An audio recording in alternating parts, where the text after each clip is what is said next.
Una investigación exhaustiva y seria de los asuntos de política pública y gobernanza del país se analizan desde el observatorio. Porque los temas de impacto ya están bajo la lupa y los analizamos desde el observatorio.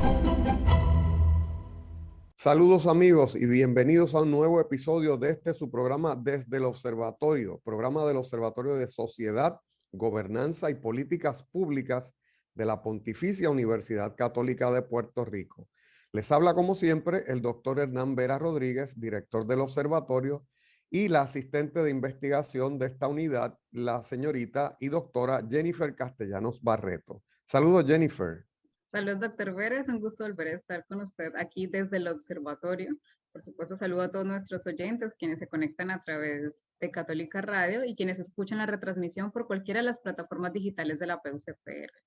En el día de hoy estaremos compartiendo un tema, el cual compartimos en un foro desde el observatorio, el cual se tituló De los casos insulares hasta Estados Unidos versus Baello Madero, las relaciones entre Puerto Rico y los Estados Unidos y sus perspectivas futuras.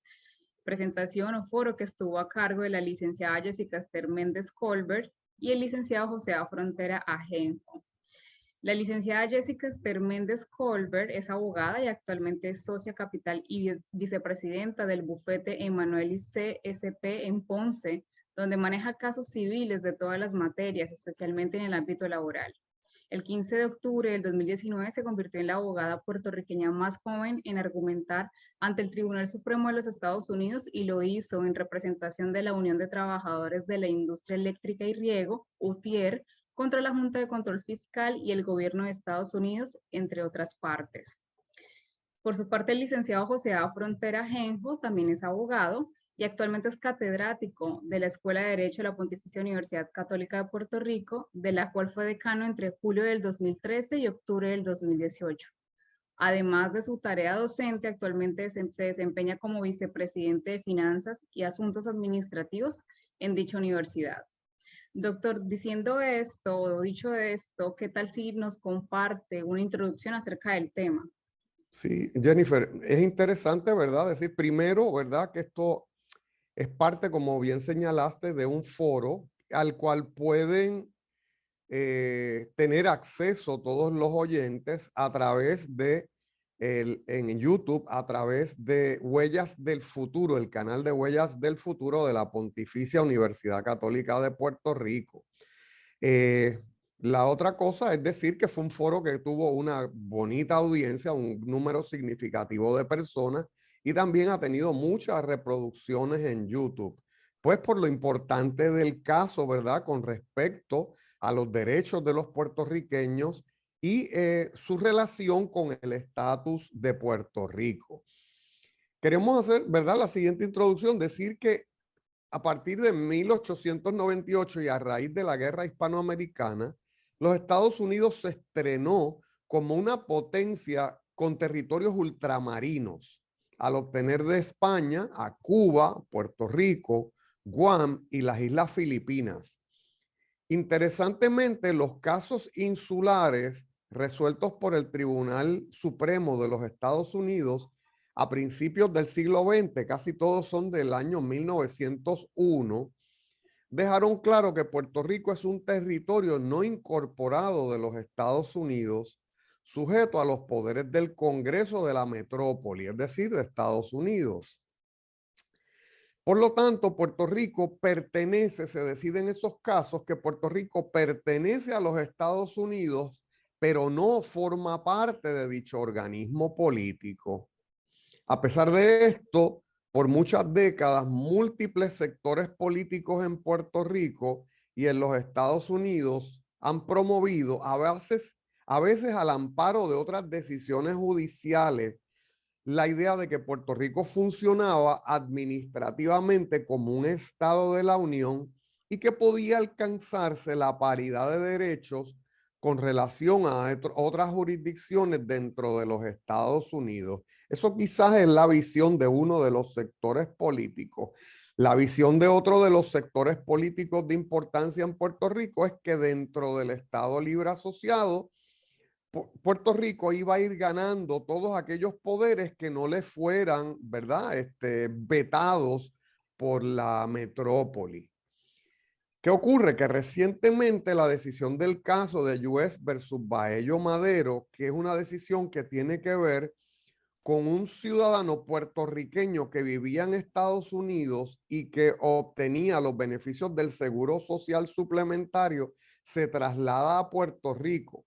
Y al trasladarse a Puerto Rico, pues cesan de otorgarle esos pagos del derecho del Seguro Social Suplementario, incluso le hacen un cobro de dinero.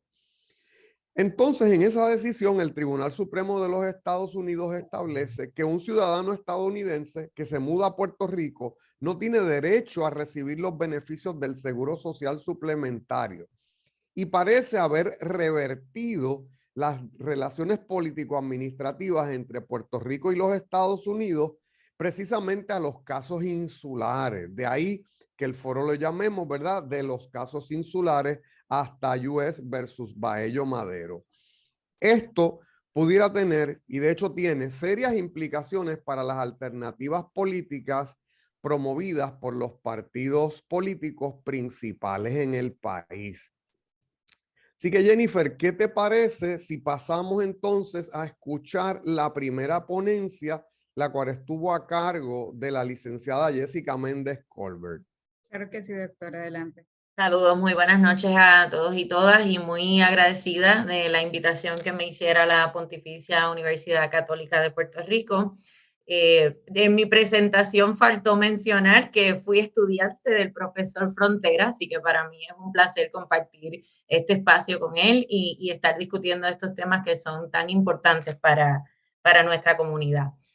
Quiero empezar un poco explicando de lo que trata el caso de Baello para que entonces podamos comenzar la discusión sobre casos insulares y todo lo que nos atañe. Así que la decisión del Tribunal Supremo de Estados Unidos en el caso de Estados Unidos versus Baello Madero no es inesperada, es desgarradora, pero no es inesperada. El resultado de la decisión es que las personas más pobres y vulnerables, con condiciones médicas y sin los medios para sustentarse, pues quedan excluidos de una ayuda del gobierno federal simplemente porque viven en el lugar equivocado.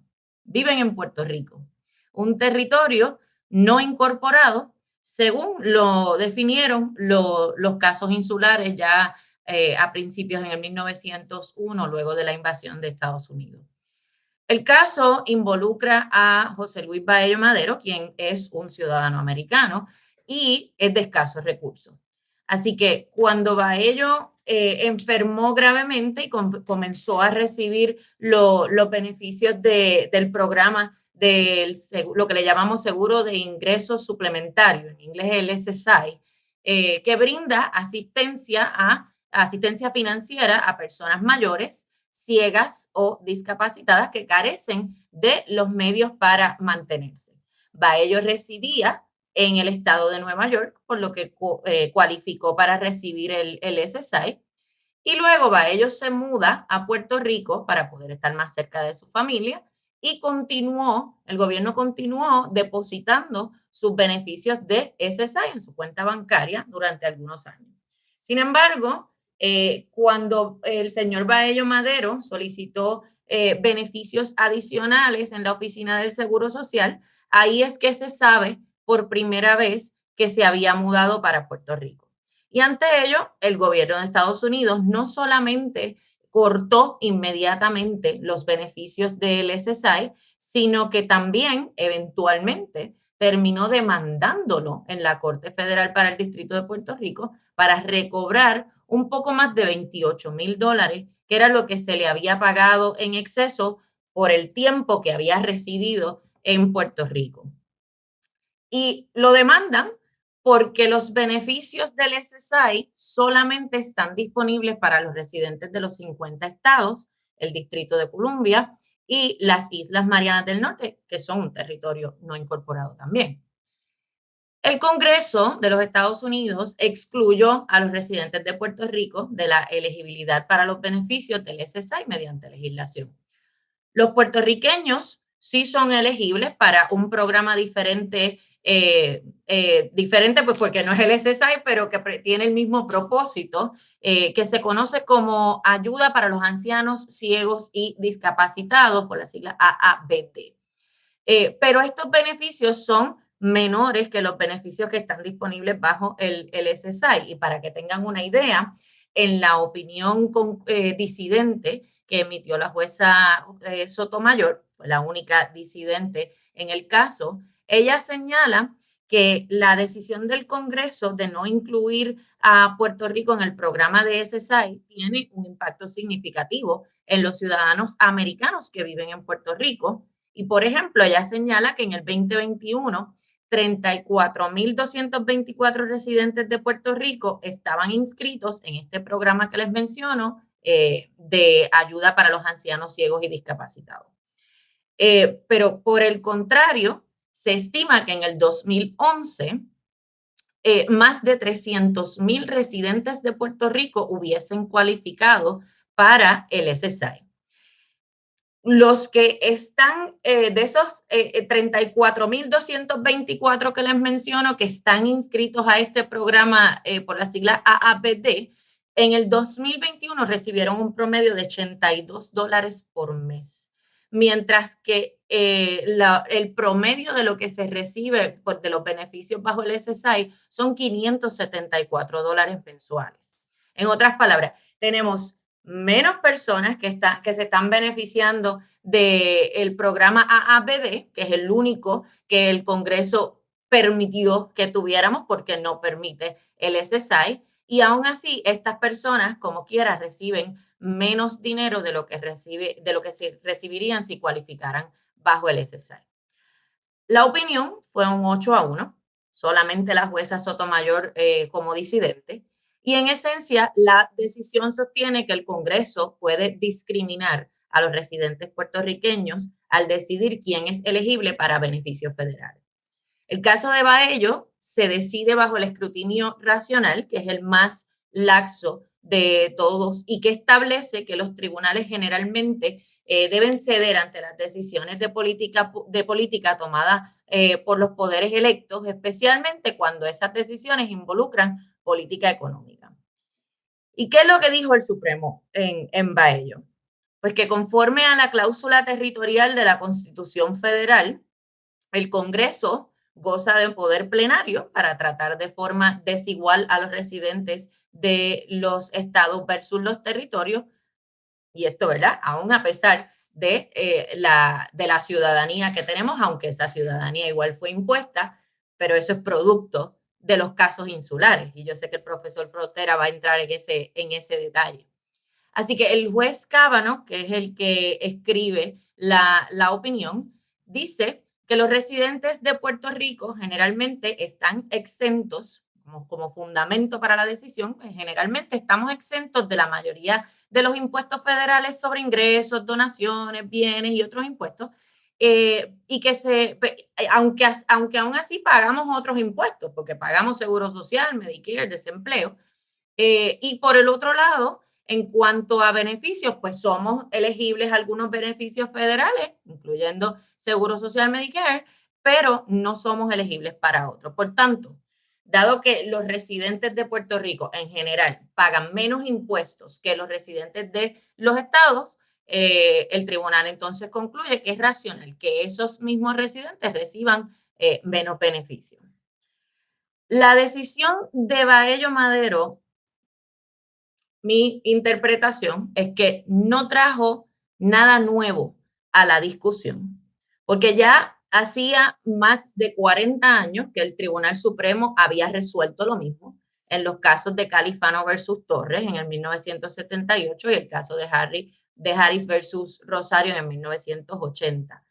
Ambos casos, aunque en un footnote, se amparan en los casos insulares de igual forma. Y estos casos, aunque han sido criticados por la forma en que fueron resueltos, porque fueron resueltos de forma sumaria, al final del camino, el caso de Baello no llega a una conclusión distinta y por tanto los puertorriqueños y las puertorriqueñas no tienen acceso a los beneficios del SSI. El argumento de que la legislación pasa el escrutinio racional porque los puertorriqueños no pagamos la misma cantidad de impuestos federales no es especialmente convincente, al menos no para mí.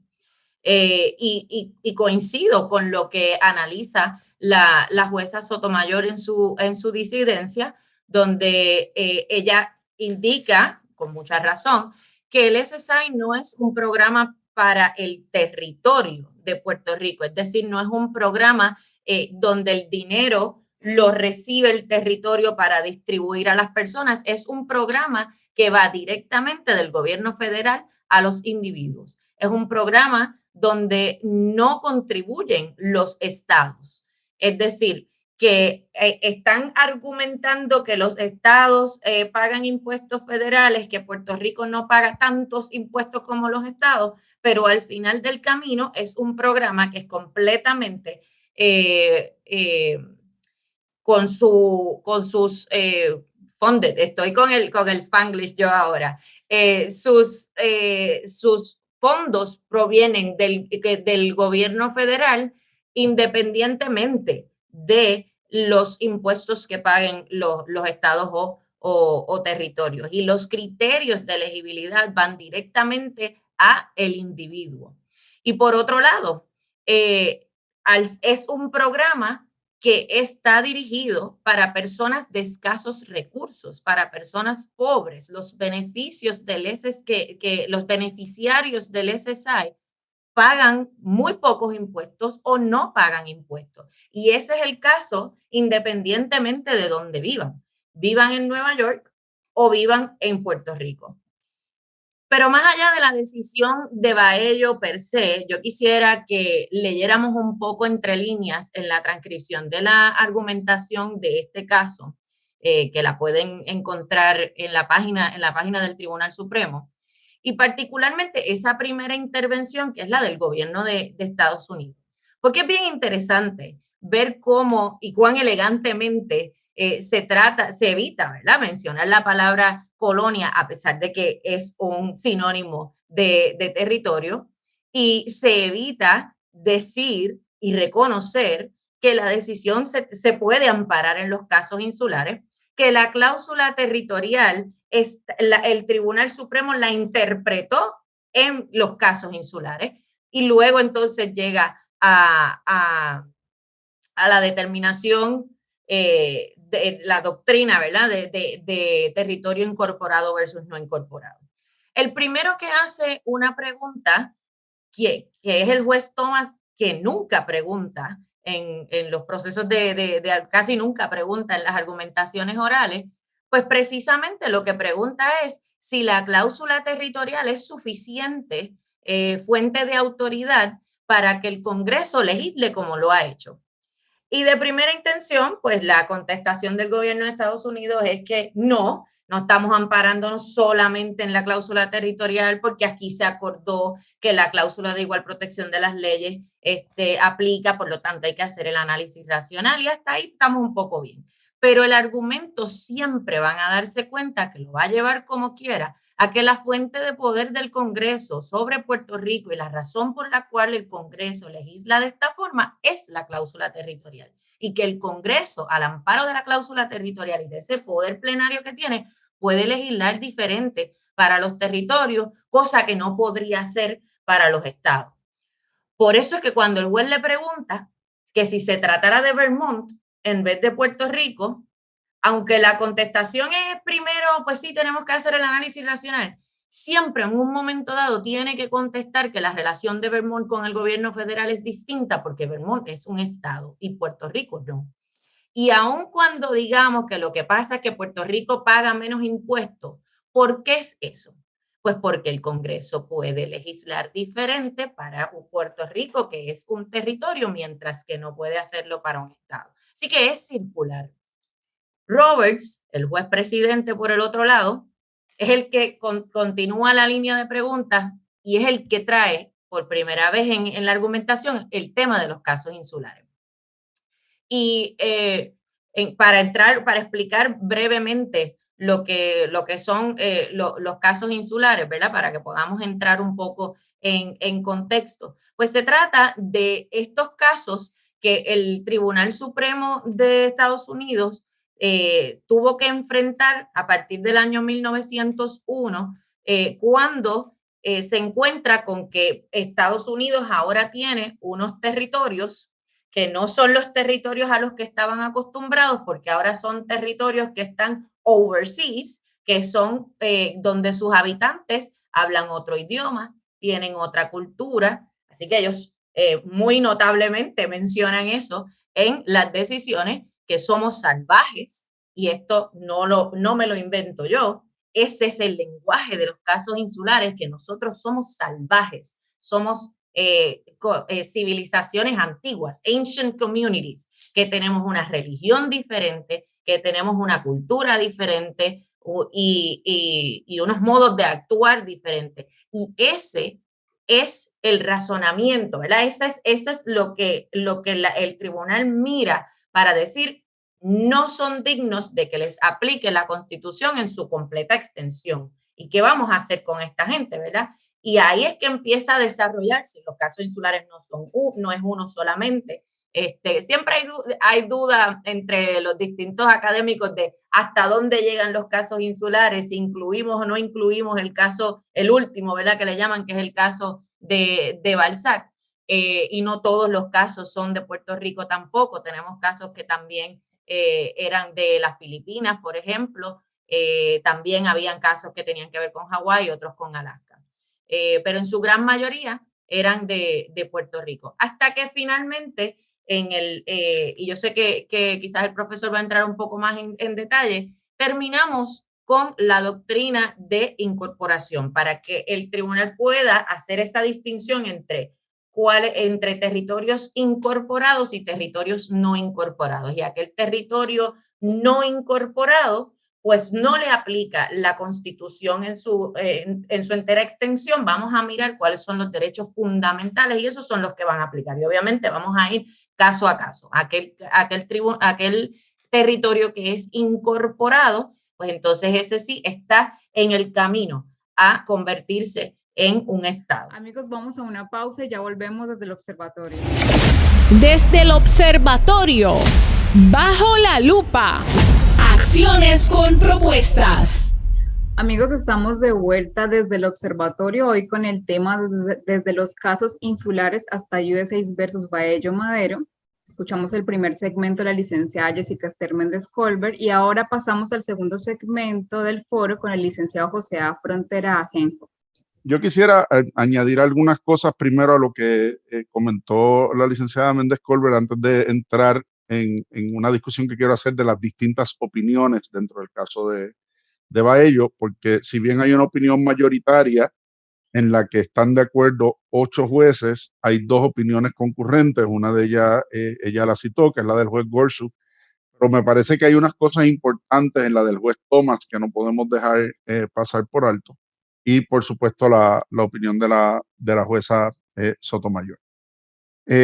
Yo sí pienso que el caso de Balzac debe incluirse dentro de los casos insulares como el último de los casos insulares de la primera generación por una razón muy particular, y es que Balzac es el único de los casos insulares que se resuelve después de la ciudadanía. ¿Okay? Una vez nos conceden la ciudadanía americana en el 17, los casos insulares originales ya habían estado resueltos y el primer caso que toca resolver es Balzac. Balzac es un caso donde se plantea si en Puerto Rico debe haber o no derecho al juicio por jurado, siendo ya ciudadanos. Y el Tribunal Supremo de los Estados Unidos dice que no hace diferencia a la ciudadanía. ¿Por qué traigo esto a colación? Porque, como dijo Jessica, en Baello todo es función de la residencia, no es función del ser o no ciudadanos. Pero eso se da de frente con toda la opinión concurrente del juez Thomas. La opinión de Thomas está basada en el concepto de ciudadanía, según se entiende la ciudadanía, a partir de la enmienda 14, a partir de la primera ley de derechos civiles proclamada después de la guerra civil. Así que uno contrasta lo que dice la opinión de Thomas y no puede entender la conclusión a la que Thomas llega, pero que cuando uno la mira a la luz de la filtración de esta semana pasada, puede entender que haya otro propósito detrás de la opinión de Thomas. Pero no me voy a ir a ese tema porque saco de contexto el foro, pero es algo que a los que le interesan estos asuntos, les sugiero que se lean la opinión de Thomas, no pensando en Baello, sino pensando en el liqueo de la semana pasada y entenderán a lo que me refiero. Yendo al tema de Baello, hay que decir que los tribunales de distrito en Puerto Rico y el Tribunal de Apelaciones en Boston, ambos le dieron la razón a Baello. Cuando el caso llega al Tribunal Supremo de los Estados Unidos, llega en una petición de certiorari de parte del gobierno de los Estados Unidos, porque Baello había ganado en los dos tribunales, en el tribunal inferior, en la Corte de Distrito, y en el Tribunal de Apelaciones en Boston. Curiosamente por unanimidad en Boston.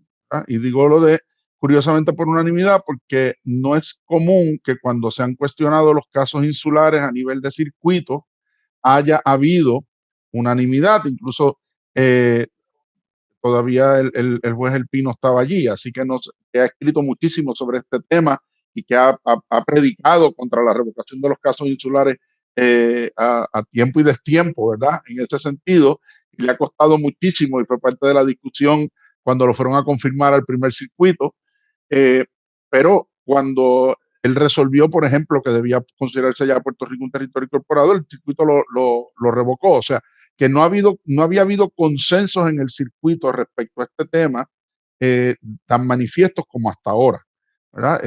Jessica, tú me corriges, pero a nivel de circuito es la primera vez que hay unanimidad con respecto a este tema, porque no la había habido en los casos previos a los que hace referencia esta opinión.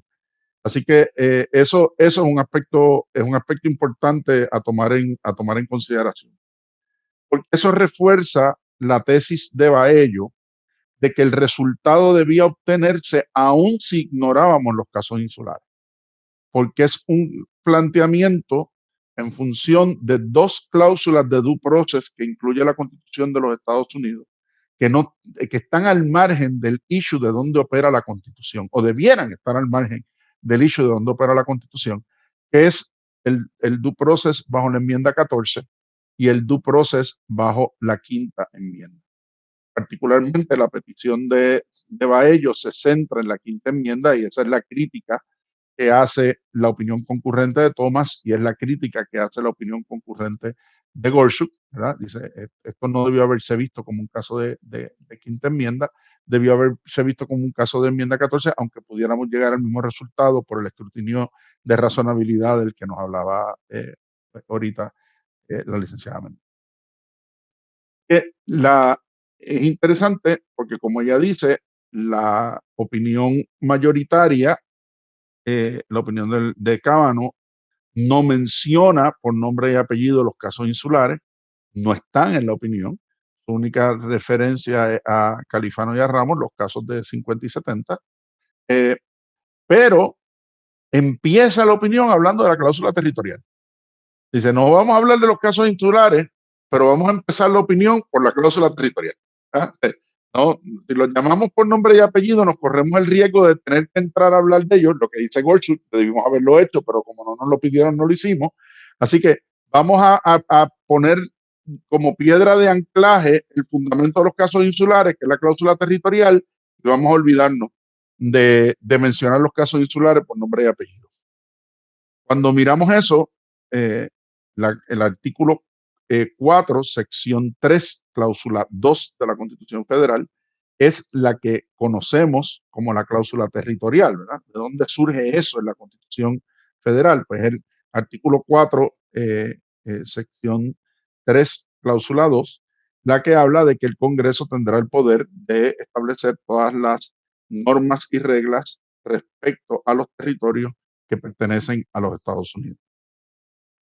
Tenemos que recordar que cuando la Constitución se escribe, todos los territorios a los que se refiere la Constitución son territorios a los que había el plan de anexar, empezando por Kentucky.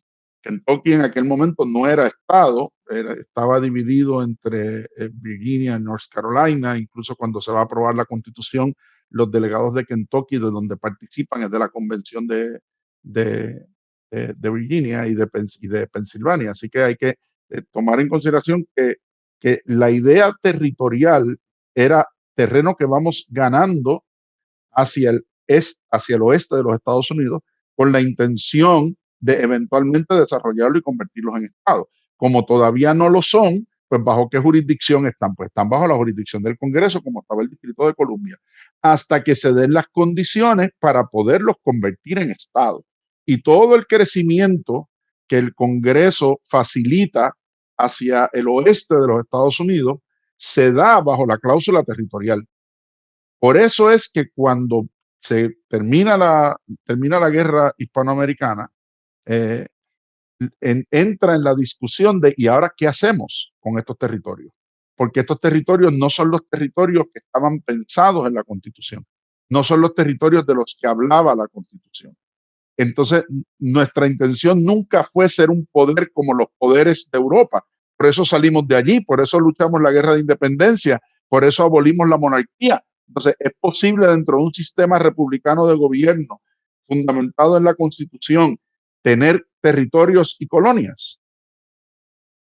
Y la contestación termina diciendo sí, bajo la cláusula territorial y eventualmente bajo la interpretación de que entonces tendría que haber dos clases de territorios: territorios incorporados y territorios no incorporados.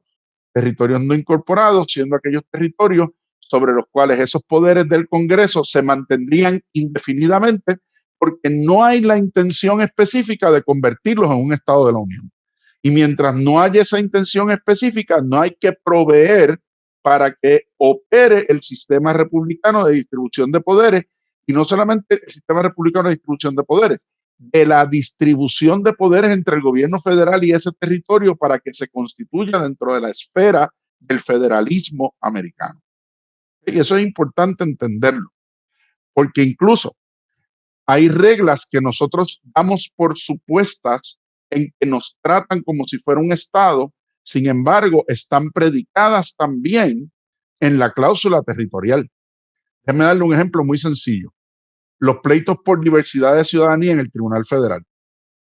La Constitución establece como jurisdicción original de los tribunales federales que el Congreso puede reconocer al crear los tribunales inferiores al Tribunal Supremo, lo que llamamos jurisdicción por diversidad de ciudadanía. Es decir, que si hay un reclamo civil entre ciudadanos de dos estados, para que no se vean forzados ninguno de ellos a litigar en el estado del otro y arriesgarse, por lo tanto, a un foro que no sea neutral a la controversia, puedan llevar esa controversia en el Tribunal Federal. Puerto Rico está incluido en esa diversidad de ciudadanía. Es decir, si un puertorriqueño quiere demandar a una persona de otro estado y supera la cuantía de $75,000 que la jurisdicción exige, pues podría demandarlo en el Tribunal Federal. Pero ¿saben qué? No es porque aplique la diversidad de ciudadanía del artículo 3 de la Constitución, porque allí dice entre ciudadanos de distintos estados. Para poder dar diversidad de ciudadanía al Distrito de Columbia y a los territorios no incorporados como Puerto Rico, el Tribunal Supremo tuvo que resolver que eso era así porque el Congreso lo hacía en su poder de administración sobre el Distrito de Columbia bajo el artículo 1 y sobre los territorios bajo la cláusula territorial. Así que realmente nuestros casos por diversidad, en teoría, son arising under. Surgen bajo una ley que le permite al Congreso gobernar los territorios y asignarle a esos territorios unas reglas de control que si no las tuviera no podría generar esa diversidad porque no somos un Estado bajo la Constitución. O sea, que hay cosas que damos supuestas de cada vez que nos tratan como un Estado bajo la Constitución. No. Es que han encontrado que el Congreso puede hacer eso dentro de sus poderes bajo la cláusula territorial, en el caso nuestro, o bajo la cláusula de administración del Distrito de Columbia cuando se trata de ello. ¿Okay? Así que eso tenemos que ver que el alcance de esta opinión es un alcance cimentado precisamente en la cláusula territorial, aunque se quiera decir que el análisis está hecho bajo el due process de la quinta enmienda y de la 14ª. Porque si lo fuera, no podrían haber llegado a la conclusión que llegaron. ¿Por qué? Precisamente por el caso de Baumedine que citaba ahorita Jessica, que es un caso de Guantánamo. Un caso de habeas corpus en la guerra contra el terror del presidente Bush. Precisamente el caso se llama Baumedine versus Bush, donde es un caso sobre habeas corpus y se había dicho que los que estaban allí no tenían derecho a revisión judicial. Y ahí es que el Tribunal Supremo dice, mira, es que la Constitución no aplica o deja de aplicar porque sea en un ente fuera de los Estados Unidos. Dice, en cualquier lugar donde el control final lo tengan los Estados Unidos, la Constitución aplica. Y usan esa expresión que mencionaba ahorita la licenciada Méndez, y la cito directamente de la opinión, donde dice, la Carta Constitutiva Básica de la Nación no puede contratarse para que quede sin efecto de esta manera. La Constitución otorga al Congreso y al presidente el poder de adquirir, disponer de y gobernar un territorio, pero no el poder de decidir cuándo y dónde los términos de la Constitución aplican. Fíjense el poder de esa expresión, y no la cita nadie, ni siquiera la jueza Sotomayor. Ni siquiera la jueza Sotomayor la cita. Es más, la jueza Sotomayor no alude a que haya que dejar sin efecto los casos insulares. La jueza Sotomayor lo que se sostiene es que ella llegaría al mismo resultado bajo el análisis de racionalidad de la enmienda quinta y la 14ª. No nos llamemos engaño. Y nadie cita a Baumedine, y ni siquiera la jueza Sotomayor pide una revisión concreta de los casos insulares para poder llegar a la conclusión a la que llega. Dice, y vuelvo, para mí esta es la frase fundamental de ese caso, y es el ancla de lo que debió haber sido cualquier alegación o cualquier discusión hacia el futuro sobre esto. La Constitución le da al Congreso y al presidente el poder de adquirir, disponer y gobernar los territorios, pero no el poder de decidir cuándo y cómo aplican los términos de la Constitución. Precisamente para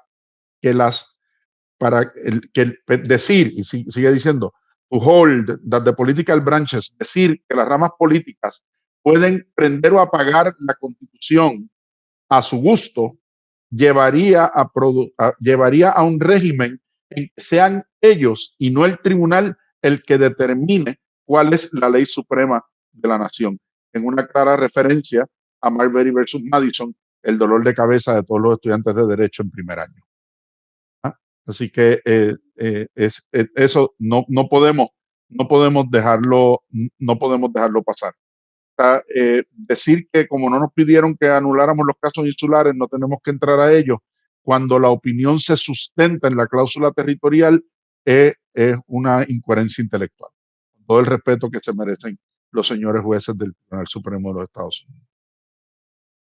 Claro, entrar en la discusión de que hay unos impuestos que pagamos y otros impuestos que no pagamos, y decir que eso es culpa de que no seamos Estado. Bueno, pues cuidado a los que abogan por la estadidad como solución a esto, porque una de las cosas que sí dice la opinión mayoritaria es que Puerto Rico no podría sostener el régimen de contribuciones federales si ese fuera el caso.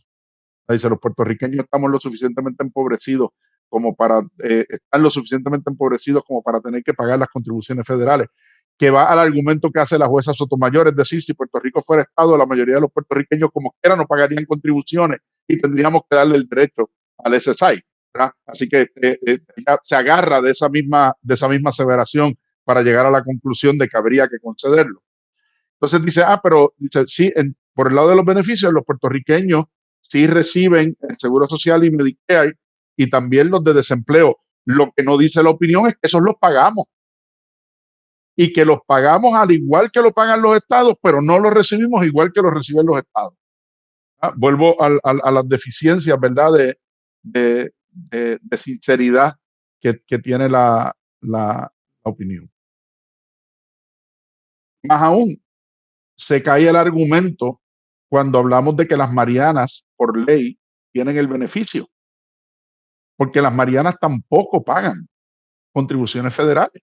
Entonces decir que Puerto Rico no tiene derecho a esto y que el Congreso puede decir que no tienen derecho a eso porque no pagan las contribuciones, pero sí se lo doy a las Marianas que tampoco la pagan, entonces establece un nuevo discrimen, no en relación con los estados, que tampoco está argumentado, no lo argumenta ninguna de las opiniones, tampoco la de la jueza Sotomayor.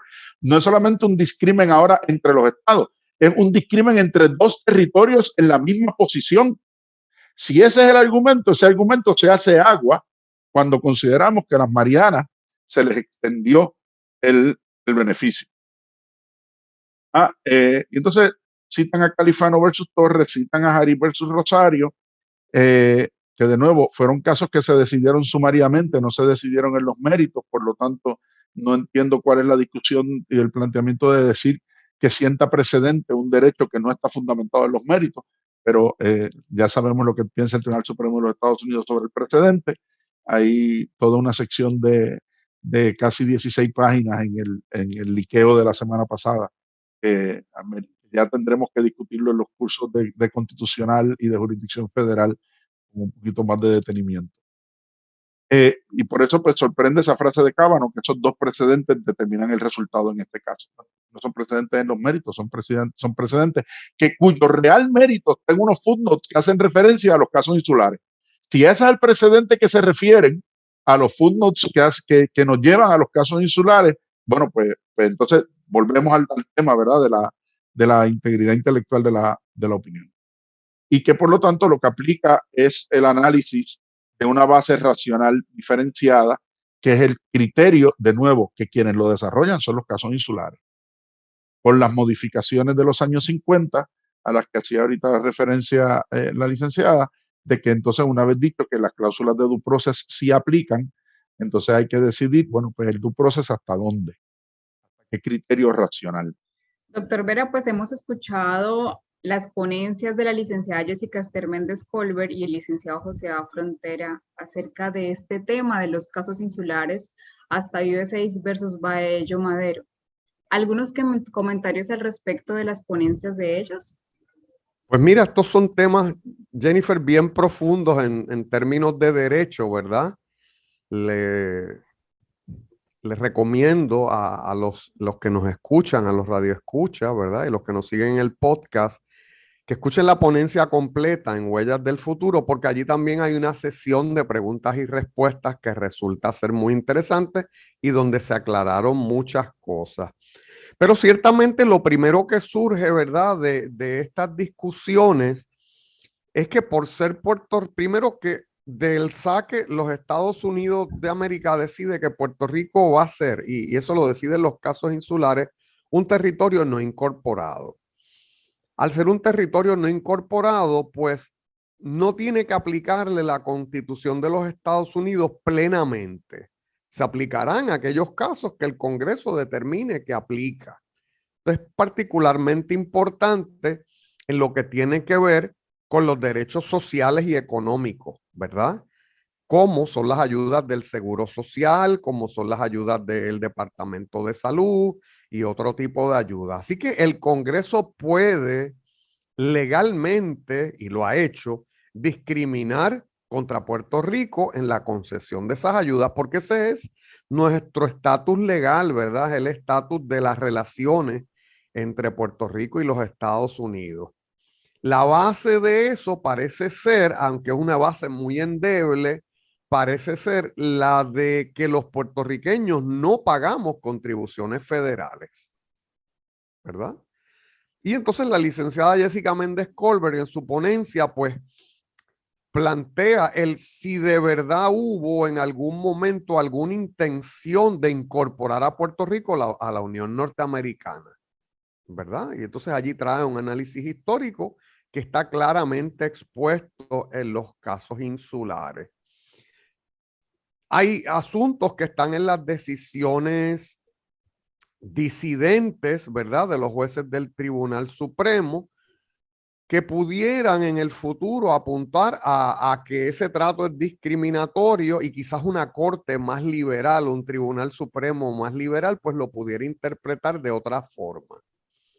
Porque sobre todo está el caso, ¿verdad?, de Guam, de American Samoa, que son repúblicas asociadas a los Estados Unidos y donde, por ejemplo, el Seguro Social Suplementario pues se aplica y ellos no pagan contribuciones federales. Entonces, ¿verdad? ¿Por qué decides en el caso de Puerto Rico de una forma y en el caso de estas federaciones, pues decides de otra forma? Así que nada, yo creo que está abierta, ¿verdad? El foro abre esta posibilidad de examinar las relaciones de Puerto Rico y de Estados Unidos, pero desde una perspectiva bien real, ¿verdad? Y entonces, claro, que la evolución que tengan las relaciones entre políticas, ¿verdad? Y económicas entre Puerto Rico y los Estados Unidos, pues deben partir de esa base, que son los casos insulares. Pues muchas gracias, doctor Vera, como siempre, por su intervención. Pero hemos llegado al final de nuestro programa desde el observatorio. Le agradecemos, por supuesto, su intervención y a cada una de las personas que nos escucharon el día de hoy en el programa desde el observatorio. Les recordamos que pueden volver a escuchar este programa por cada una de las plataformas digitales de la PUCPR, en Facebook, Spotify y en el canal Huellas del Futuro que se encuentra en YouTube. Les agradecemos una vez más y los esperamos, por supuesto, en una próxima emisión desde el observatorio. Muchísimas gracias. Hasta pronto a todos. Hasta pronto. Forma parte de nuestro análisis. Comparte tus opiniones con el panel. Comunícate con nosotros a observatorio.pucpr@pucpr.edu. Desde el observatorio, una producción de la Pontificia Universidad Católica de Puerto Rico.